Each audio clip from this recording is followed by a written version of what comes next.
justo, inocente, libre y santo. Así es que usted y yo tenemos que estar cuando seamos llamados a compadecer ante el tribunal de Cristo. Por eso nosotros no tenemos que tenerle miedo a la ira de Dios. Bien, el núcleo del mensaje de 1888 era un redescubrimiento de la justificación por la fe del Nuevo Testamento. Pero los mensajeros lograron eliminar, ¿qué cosa? La escoria de muchos siglos de árido debate. Su comprensión del mensaje de los tres ángeles de Apocalipsis 14 a la luz de la purificación del santuario restauró su visión al nivel de la pureza apostólica e iba a preparar un pueblo ¿para qué? Para la venida de Cristo. El mensaje de 1888, como ustedes ven ahí en pantalla, el mensaje de la justificación por la fe. Vamos a ver qué nos dice ahí esta declaración que vamos a leer a continuación. Dice así: el justo vivirá por la fe. ¿Cuánto de la vida de un hombre debe ser justo? Es una pregunta. ¿Cuánto? ¿Cuál es la respuesta? Todo. No es solamente un poquito. No es un 80%, no es un 60%, no es un 75%, no. Dice, hace la pregunta, ¿cuánto de la vida de un hombre debe ser justa? Todo, en todo momento, ya que el justo vivirá por la fe. Ninguno de nuestros actos puede ser justo simplemente por la ley. Solamente por la fe puede un hombre o cualquiera de sus acciones ser ¿qué? Justo. Sigue diciendo, la ley juzga al hombre por sus obras, y esta es tan inconmensurablemente elevada que ninguna obra humana puede alcanzar su altura. Debe haber, por lo tanto, un mediador a través del cual se pueda obtener la justificación. ¿Quién es ese mediador? Cristo Jesús, por supuesto. Todos los actos de la humanidad están viciados. Todo lo que yo hago está viciado. En Cristo se encuentra la perfecta justicia de la ley y la gracia de otorgar el don de su justicia mediante la fe. Muy importante que nosotros notemos esto, porque hay veces que pensamos que como nosotros somos pecadores y todos nuestros actos están viciados, como lee esta cita, pues simplemente nosotros nunca vamos a poder obedecer como Cristo obedeció. Eso es lo que se enseña hoy en muchas de las iglesias, o yo diría que en la iglesia del pueblo profeso de Dios en esta tierra. Pero recuerden, hermanos, la justificación por la fe es la experiencia del nuevo nacimiento. O sea, ya no vivo yo, como decía el apóstol Pablo, sino que vive ¿quién? Cristo en mí. Sigue diciendo, los mismos profetas dan testimonio de ello, dado que predicaron la justificación en Cristo por la fe. Una sola cosa es lo que un hombre necesita en este mundo, que es ¿qué? Justificación. Y la justificación es un hecho, no una teoría. Es el evangelio. La justicia puede alcanzarse únicamente por la fe. En consecuencia, todo cuanto sea digno de predicarse debe llevar a la justificación por la fe. Noten cómo termina la cita. Necesitamos ¿qué cosa? La justicia de Cristo, tanto para justificar el presente como para hacer perfectos los imperfectos actos del pasado. Esto fue pronunciado en el discurso de la Conferencia General de 1891 por Waggoner. Eso está en el boletín de la Conferencia General de 1891, página 75. Muy importante que consideremos las palabras de ese pionero adventista. Tito capítulo 3, versículo 7 nos dice, para que justificados por su gracia, viniésemos a ser, ¿qué cosa? Herederos conforme a la esperanza de la vida eterna. Nosotros somos justificados, ya vimos lo que significa la palabra justificados, declarados justos, inocentes, santos, bueno, en fin, delante de Dios. ¿Por qué? por su gracia. Romanos 4:25 nos dice, el cual fue entregado por nuestras transgresiones, o sea, Cristo, y resucitado para nuestra, ¿qué? Nuestra justificación. Hay otra palabra clave allí, justificación. ¿Qué significa esa palabra en griego? Esa palabra en griego es dikaiosis, y dikaiosis significa el acto de Dios de decretar a los hombres libres de culpa y aceptables para Él, justos o justificación, de acuerdo al diccionario, mismo diccionario griego de Strong's, número 1347 y la página 24. Así que nosotros podemos ser declarados justos delante de Dios, libres de culpa, gracias a qué, hermanos, gracias a que Cristo resucitó de la tumba para nuestra justificación. Muy importante eso. Romanos 5:18 nos dice, así que por la transgresión de uno, ese uno es Adán, vino la condenación a todos los hombres. De la misma manera, por la justicia de uno, ese uno es Cristo, vino a todos los hombres, ¿qué cosa? La justificación de vida. Qué hermosas palabras. Mire lo que dice allí, sigue diciendo allí este pionero adventista. El hombre justo, por lo tanto, es el que cumple la ley. ¿Quién es el que cumple la ley? El que ha sido, ¿qué? Justificado. Porque hoy la justificación que se predica hoy en el mundo cristiano es que usted puede ser justificado y a la misma vez usted puede transgredir la ley de Dios. Eso no es así, hermanos. No, no es así. Dice que el hombre justo, por lo tanto, es el que cumple la ley. Ser justo significa ser, ¿qué? Recto. Por lo tanto, ya que el hombre justo es el hacedor de la ley, o sea, el que obedece la ley, se deduce que justificar a un hombre, esto es, hacerlo justo, es hacerlo un cumplidor de la ley. Ser justificado por la fe, pues, es sencillamente, ¿qué, hermanos?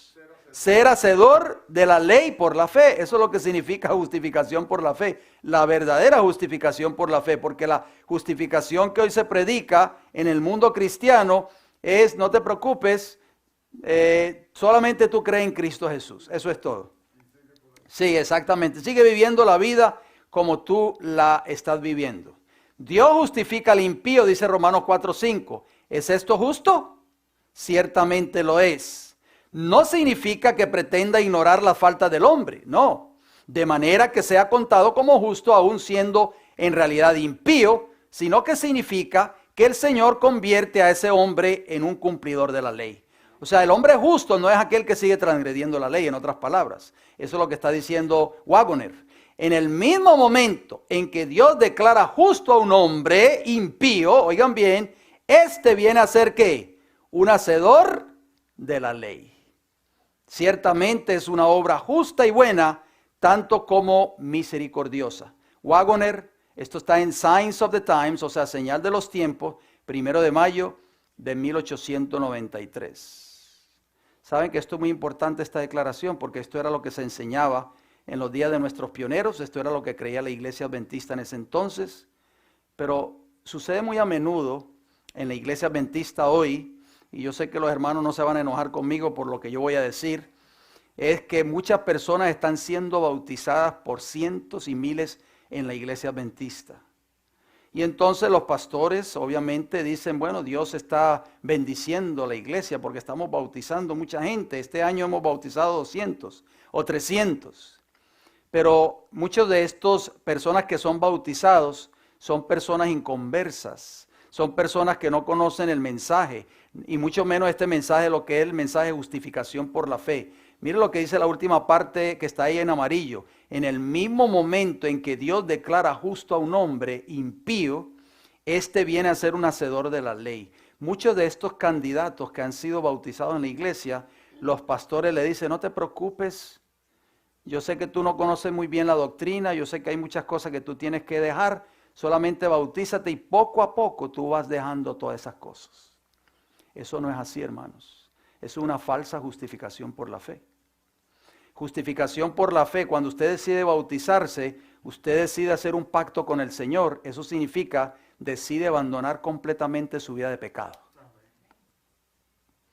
Cuando usted mira el santuario, en el santuario estaba primero la puerta del atrio, que la puerta es Cristo Jesús. Yo soy la puerta de las ovejas, dijo Jesús en Juan capítulo 10. Para nosotros poder llegar, tener acceso al Padre, tenemos que entrar por Cristo. Jesús dijo, yo soy el camino, yo soy la verdad, yo soy la vida. Nadie viene al Padre sino por mí. Cuando usted entra por la puerta, significa que usted está aceptando a Cristo como su Salvador personal. Es el primer paso en la vida del pecador arrepentido. Y cuando usted entraba por la puerta, el primer mueble que usted encontraba en el atrio era el altar de los sacrificios. ¿Cuál era el primer mueble? El altar de los sacrificios. ¿Qué se hacía en ese altar? Se sacrificaba el cordero. Se sacrificaba, se mataba el animal y se ponía allí en el animal ardía allí. Ese altar de los sacrificios es símbolo de ¿qué? De arrepentimiento, de abandono del pecado. Entonces, ¿qué venía después? ¿Qué objeto venía después del altar de los sacrificios? La fuente del lavacro. La fuente del lavacro simboliza dos cosas muy importantes. En primera instancia, muchos dicen, no, el bautismo sí puede significar, pero en primera instancia significa el Espíritu Santo.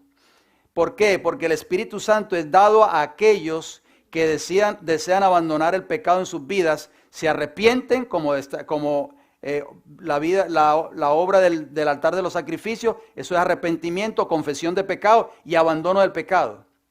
Después pasan al lavacro. En el lavacro, que el Espíritu Santo es símbolo de esa agua, mis hermanos, eso significa que Dios nos da el Espíritu Santo a nosotros para que nos dé el poder para poder mantener la experiencia del altar de los sacrificios, para nosotros no volver a pecar, para nosotros no volver al pecado, para nosotros no volver al mundo, al contrario, para mantener la experiencia del altar de los sacrificios, que es para mantener ese verdadero arrepentimiento, ese abandono del pecado y esa entrega a Cristo Jesús. Para eso nos es dado el Espíritu Santo, hermano, porque solo el Espíritu Santo nos puede ayudar a vencer el pecado en nuestras vidas. Y el bautismo, obviamente, cuando usted se bautiza, decide entregar su vida a Jesús. Elena G. de White y el verdadero mensaje de justificación por la fe. Vamos a leer algunas citas muy importantes, preste mucha atención. El mensaje dado por Waggoner y Jones en la sección de la Conferencia General de Minneapolis en 1888 es uno de los mensajes más importantes que se han dado a nuestra iglesia. Fue un mensaje especial de Dios para su pueblo. La hermana White dijo lo siguiente: el mensaje que nos dieron A.T. Jones o Alonzo Trevier Jones y E.J. Waggoner es el mensaje ¿de quién? De Dios a la iglesia de Laodicea. Carta S24, 1892, por Elena G. de White. Una comprensión clara hoy de este mensaje es la clave de nuestro futuro como pueblo. Oigan bien, por eso tenemos que entender este mensaje, por eso nos hemos dado la tarea de presentar todos estos programas durante toda esta semana. Pero también es el mensaje de ¿qué? Del fuerte clamor que se presentará a un mundo perdido. ¿Cuál es el mensaje que se va a presentar a un mundo perdido? Usted no puede desglosar, no puede arrancar, no puede separar el mensaje de la justificación por la fe del mensaje del tercer ángel. Mire lo que dice allí: el fuerte clamor del tercer ángel ya ha comenzado. En la revelación ¿de qué? ¿De qué, hermanos? De la justicia de Cristo. ¿Cuán a menudo usted oye mensajes tras mensajes, ministerios que se levantan en todas partes del mundo y dicen: yo sí tengo la verdad, yo sí predico el mensaje del tercer ángel sin tapujos, si yo tengo el valor para predicarlo, yo sí tengo los pantalones para hacerlo? Y cuando usted oye el mensaje que ellos predican, es un mensaje de odio, es un mensaje cortacabezas y un mensaje carente de misericordia y de la justicia de Cristo. Y ellos dicen: este es el mensaje del tercer ángel. Nosotros sí lo estamos predicando. Ustedes tienen miedo de hacerlo. Ustedes tienen miedo de identificar quién es el anticristo. Nosotros sí tenemos el valor para hacerlo. Y sacan videos y los tiran por YouTube. Y usted ve los views o las vistas. 1.500.000 vistas, 200 millones. Bueno, en fin. Pero noten esa cita. El fuerte clamor del tercer ángel ya ha comenzado en la revelación de la justicia de Cristo. Estos ministerios que predican este mensaje crudo, sin amor, sin misericordia del tercer ángel, nunca predican de la justicia de Cristo. De la justicia de Cristo, el Redentor que perdona el pecado. Este es el comienzo ¿de qué? De la luz del ángel cuya gloria llenará toda la tierra, o sea, el cuarto ángel. Revió Angera el 22 de noviembre de 1892, cuando se escribió esa declaración. Si le restamos a 2019, nuestro año en curso,